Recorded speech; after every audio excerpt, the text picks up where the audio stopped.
Good morning. This is Ileana Brown. Welcome to Resilient Now podcast. I'm still in LA. I'm very excited today. We have a doctor. Her name is Dr. Krystal, and she was introduced to me by a very dear friend. And I'm so excited to hear her resilience story for all of us to share to help people. Because that's why we're here, is to help people. So, Dr. Krystal, it's so nice to meet you. I want to ask you something first. What does resilient now mean to you?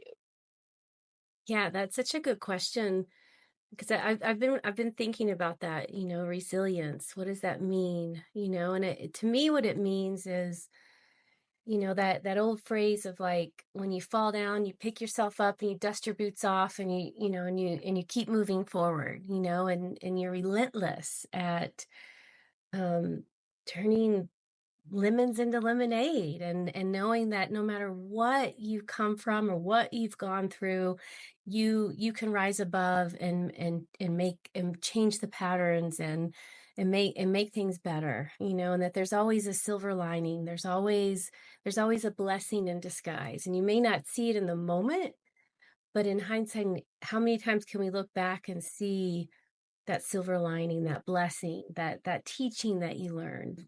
Like, I've got this no matter what, everything is going to be okay, and leaning in on your resources and, you know, but just so many famous, like, successful people have stories of failure and how they just, no matter what, they picked themselves back up and they didn't take no for an answer and they kept showing back up. So that's resilience to me.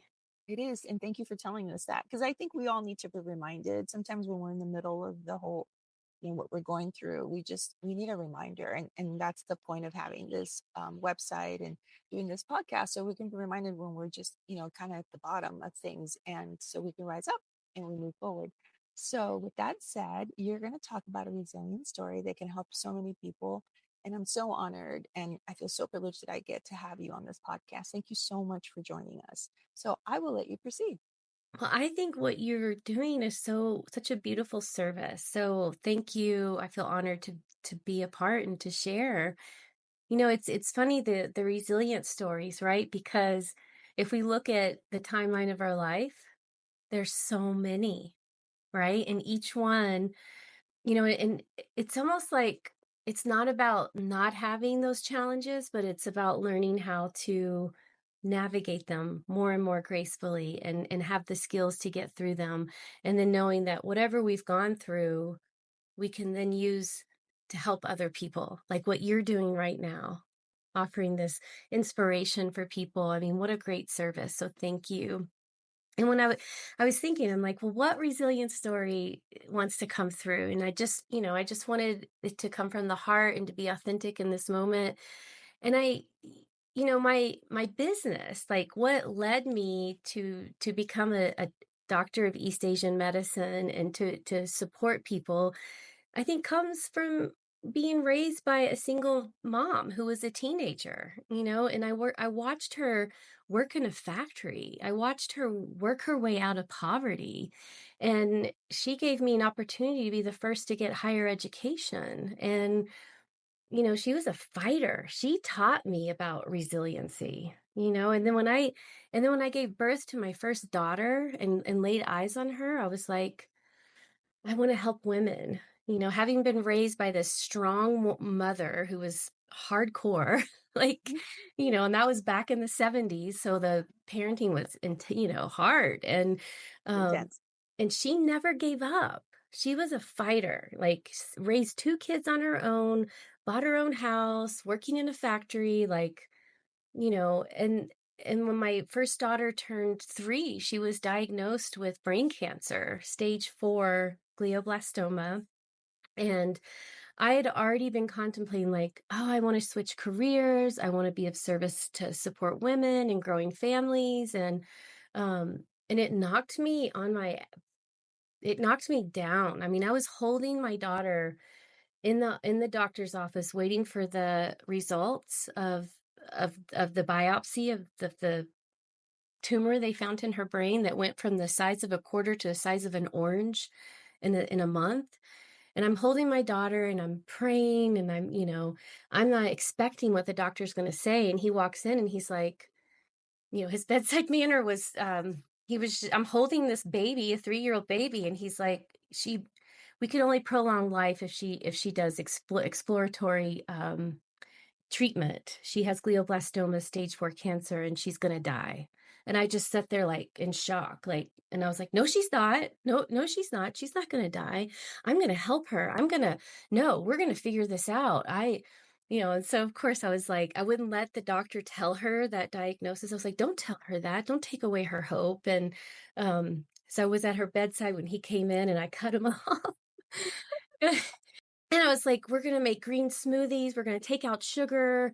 I was already Reiki trained. I was like, "We're gonna do energy healing." I was very naive in a lot of ways, and, but it was in that I started to like, I uprooted my life. We relocated to Asheville so I could be closer to help take care of her, and, and then, my marriage fell apart too. So I had this like double whammy of like having to say goodbye to my mother and also my husband at the time, and the grief and I mean, I went through years of grief and pain and sorrow, and um but but I was like, but I saw how acupuncture helped my mom, deal with chemo side effects. I also helped her at the end of her life. And then I realized that, oh, that calling to support women can be through acupuncture. Acupuncture in East Asian medicine has all these things to support people through every phase of their life. Like, I could support women with their fertility. I could support women when they're pregnant, when they're having after their baby. I can support them in perimenopause. I can, and then I saw how beautiful it was at the end of my mom's life. And and it was going back to school that gave me the resiliency to get through the grief. It was like, by choosing to better myself and study, it gave me something to focus on. Like, I mean, it was hard. It was 4 years of full on academics, Western medicine with Eastern medicine, and watching her going through that grief process. And now 15 years later, I'm on the other side, and running my business and supporting people. Thank you so much. I appreciate you telling us that story because, sometimes with doctors, they don't know. That's beautiful, and that resiliency you have and how you want to help women. That's amazing. So, what is what is something if somebody who's going into menopause or premenopause, what are some of the symptoms and some of the things that might help them just, so they can recognize so they can go get help? Oh, I mean, if you've got fertility issues or perimenopause, it takes resiliency, right? Because what surprised me most about perimenopause, going into 50s, although I'm forever 39, it was the weight gain, the inflammation, feeling tired, not being able to sleep, having insomnia, um, hot flashes, night sweats, brain fog, all of those things. It's just, it's a transitional period in our life. And as women, we've gone through it before, right? In puberty, when we first had our cycle. Um, and there wasn't a lot of support for my generation to go through that rite of passage. Now there's a lot more awareness to support young women. Um, but then, we go through it again as we're in the maternal years, and then we go through it again when we're leaving the maternal years. It's these rites of passage, where I feel like it's coming into you know, part of the resilience for me was like, oh, I'm coming into my queendom. This is where my hormones of people pleasing are decreasing, and my empowered sense of self and my voice are coming online, where I'm not going to put up with as much stuff as I used to, because it's no longer my job to keep the peace in the house, but it's now my job to step into being the leader in the family and having wisdom, being that wisdom keeper.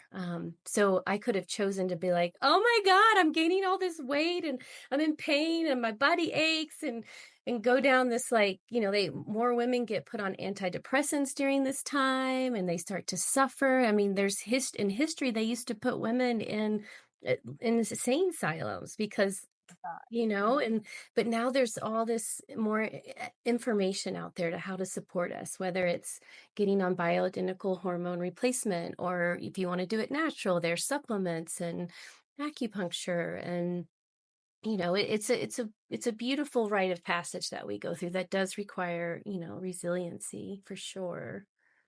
Yes, thank you. I used to tell my doctor I would walk in and I tell you need to give me something before I get arrested because I was so short tempered and I didn't know what was going on with me. It was crazy. So we have to wrap up, unfortunately, but I want to leave. I always like to finish with a gratitude, something that's at the top of your list right now that you're grateful for. And then we'll close. Yes, well, I am grateful for you and what you're doing, and I'm so grateful for Kat, who helped me with rebranding my site, and I'm grateful for um, just the community of women that we're a part of, and yeah, and my health and my wellness. So thank you so much, Lillian. I love what you're Okay. doing. Thank you. Thank you for coming and talking to us. And hopefully we can have you again at some other point. And it really has been a privilege to meet you. And I love how you want to help women because that's what we're here. We want to help women, we want to help men, we want to help everybody. Yes. So have a wonderful day, everybody. And remember, make it a wonderful day and stay resilient now. Bye bye. Yeah. Till next time. Bye bye.